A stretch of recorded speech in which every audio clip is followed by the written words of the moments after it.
बिहार के मुख्यमंत्री नीतीश कुमार अचानक उनके अंदर मुस्लिमों के प्रति प्रेम जाग गया है। अब ये अचानक हुआ है या इसके पीछे कोई वजह है, वो समझना बेहद जरूरी है। क्योंकि दोस्तों, पिछले 1 से 1.5 महीने से बिहार के अंदर भारतीय जनता पार्टी जिस तरह से हिंदुत्व की राजनीति को आगे बढ़ा रही थी, जिस तरह से बीजेपी के तमाम नेता बयान दे रहे थे, चाहे वो गिरिराज सिंह की हिंदू स्वाभिमान यात्रा हो, हिंदुओं को जगाने की यात्रा हो, या फिर तमाम सांसदों और विधायकों के स्टेटमेंट हों, अब इन सब के बीच एक लंबे वक्त के बाद नीतीश कुमार ने अपनी चुप्पी तोड़ी है। और नीतीश कुमार ने कहा कि हमने जितने काम हिंदुओं के किए हैं, उतने काम हमने मुस्लिमों के भी किए हैं। कुछ दिनों पहले जेडीयू सांसदों और विधायकों की मीटिंग में भी नीतीश कुमार ने यह कहा था कि मुस्लिम समाज का विश्वास हमारे ऊपर से कमजोर हुआ है। और अब वो ये कह रहे हैं कि मुसलमानों को यह सोचना होगा कि हमने उनके लिए काम किया है, इसलिए विपक्ष के झूठे आश्वासनों और झूठे वादों में न फंसें। लेकिन बात सिर्फ इतनी सी नहीं है दोस्तों। बात दरअसल यह है कि नीतीश कुमार को अपने दरकते हुए, खिसकते हुए वोट बैंक और बिखरती जा रही अपनी पार्टी की चिंता सताने लगी है।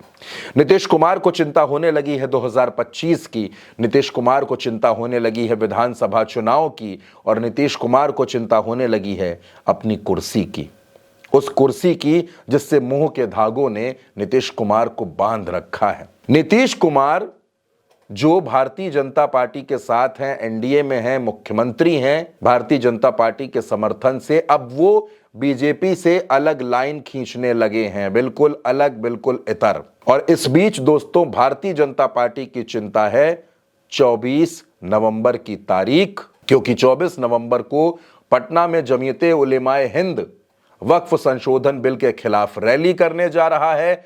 इस रैली का न्योता नीतीश कुमार के पास है और चर्चा है कि नीतीश कुमार इस रैली में जरूर जाएंगे।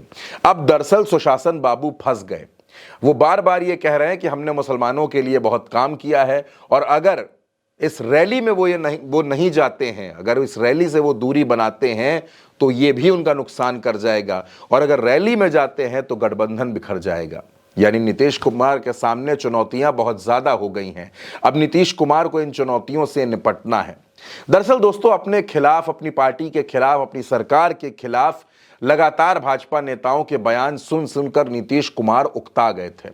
नीतीश कुमार को लगने लगा था कि अगर अब भी वो ना बोले, अब भी वो खामोश रहे, तो उनकी पार्टी बिखर जाएगी, उनके नेताओं का भरोसा टूट जाएगा और भारतीय जनता पार्टी बिहार में उन पर हावी होती रहेगी।